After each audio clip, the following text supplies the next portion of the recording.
আসসালামু আলাইকুম রাহমাতুল্লাহ। প্রিয় দর্শক, আজকে আমি এমন একটি দোয়ার কথা বলবো। সত্যি দোয়াটি আমাদের জন্য খুবই গুরুত্বপূর্ণ একটি দোয়া।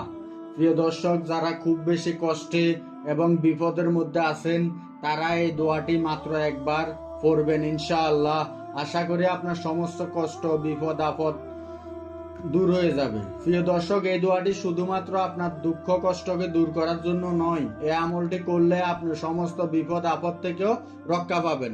প্রিয় দর্শক, আপনারা জানেন সমস্ত সমস্যার সমাধান দিতে পারে আল কোরআন। এমন কোনো সমস্যা নেই যে সমস্যার সমাধান কোরআন দেয় না। সুবহানাল্লাহ। আল্লাহ তাআলা সকল সমস্যার সমাধান পবিত্র কোরআনের মধ্যেই রেখেছেন। আমি আজকে যে দোয়াটির কথা বলবো সেটিও পবিত্র কোরআন থেকে নেওয়া। আমলটি হচ্ছে কোরআনের একটি আয়াত, যে দোয়াটি আল্লাহ রাসূল সাল্লাল্লাহু আলাইহি সাল্লাম নিজেও করেছেন। ভিডিওটি শুরু করার আগে একটু অনুরোধ করছি, ভিডিওটি অবশ্যই না টেনে শেষ পর্যন্ত দেখবেন। মূল দোয়াটি বলার আগে নিয়ম কারণগুলো অবশ্যই জানা দরকার। নিয়ম কারণ অনুযায়ী যদি দোয়া না করা হয় তাহলে সেই দোয়া কবুল না হওয়ার সম্ভাবনা বেশি।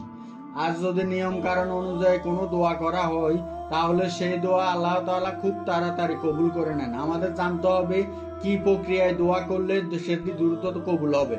তাই আমলের নিয়মটি আমাদের জানা প্রয়োজন। এই দোয়াটি প্রত্যেকদিন ফরজ নামাজের পর একবার পড়বেন। আর নামাজের পর যদি মনে না থাকে তাহলে অন্য কোনো ভালো সময় দোয়াটি করবেন। দোয়া কবুলের সবচেয়ে ভালো সময় হচ্ছে ফরজ নামাজের পরে। যদি কোনো ব্যক্তি নামাজের পর দোয়া করে তাহলে সেই দোয়া আল্লাহ তাআলা অতি দ্রুত কবুল করে নেন। সেই ক্ষেত্রে প্রতিদিন 5 ওয়াক্ত সালাতের পর এই দোয়াটি করবেন। দোয়াটি পড়ার আগে 3 বার অথবা 5 বার দুরূদ শরীফ পড়ে নেবেন। দুরূদ শরীফ অথবা দুরূদ ইব্রাহিম অথচ ছোট দুরূদ সাল্লাল্লাহু আলাইহি ওয়াসাল্লাম, কেননা এতটুকু পড়া দ্বারাও দুরূদ আদায় হয়ে যায়। সুবহানাল্লাহ। দোয়া কবুলের অন্যতম সময়গুলোর মধ্যে একটি সময় হচ্ছে দুরূদ শরীফ পড়ার পর দোয়া কবুল হয়। অর্থাৎ দুরূদ শরীফ পাঠ করার পর যদি কেউ দোয়া করে, মহান রব্বুল আলামিন সেই দোয়াটি কবুল করে নেন। সেই দোয়াটি হলো রাব্বানা আতিনা ফিদ দুনিয়া হাসানা।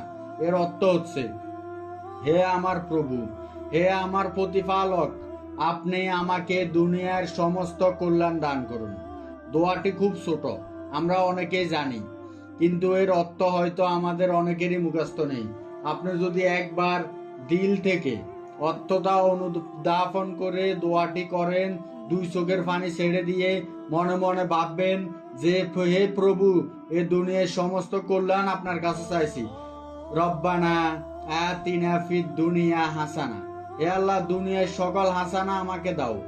এর ফলে আল্লাহ তাআলা আপনার সকল কষ্ট দুঃখ দূর করে দিবে ইনশাআল্লাহ, সুখ শান্তির ব্যবস্থা করে দিবে। দ্বিতীয় অংশ যেটি বললেন, অফিল আখিরাতিল হাসানা অবিল আযাবান নার। হে প্রভু, আপনি আখিরাতেও আমাদেরকে মুক্তি দান করুন এবং জাহান্নামের আগুন থেকেও আমাদেরকে রক্ষা করুন।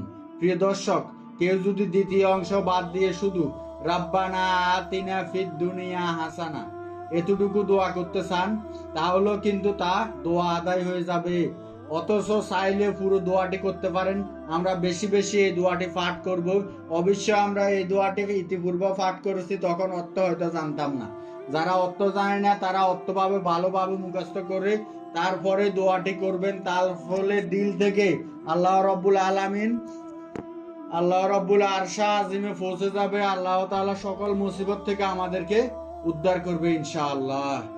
আর 5 ওয়াক্ত নামাজ আদায় করতে হবে। 5 ওয়াক্ত নামাজ ছাড়া আল্লাহ পাক রব্বুল আলামিনের দরবারে কোনো আমল কবুল হয় না।